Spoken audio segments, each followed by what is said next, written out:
و این قرآنی که میتونه با دلهای ما اون چیزهایی که خدا میخواد انجام بده.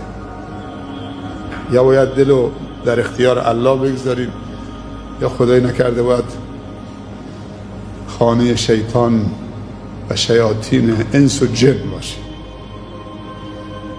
خیلی به سخت میگذره اگر که دل خانه خرابی باشه که شیاطین و جنها در اونجا زندگی بکنه. پریشان میشید، بیچاره میشید، در به در میشید. جن و شیاطین اگر نفوذ کردن تو زندگی، وارد قلب و فکرت شدن، زندگی تو برباد میدن، آرامش رو ازت میگیرن. الا بذکر الله تطمئن القلوب. چه آرامشیه؟ این باران باید بباره. ما تو دعای باران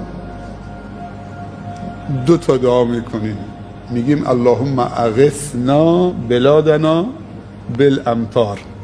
وقتی قحطی میشه میگیم بارالله بلاد ما، سرزمین ما را به فریادش برس، به دادش برس با امطار، با نزول امطار، باران ها. وقتی که دلمون خشکیده میشه باید بگیم اللهم اغث قلوبنا بالایمان بالقرآن. به داد دلهای ما برس که خوش شده، دچار قحطی شده.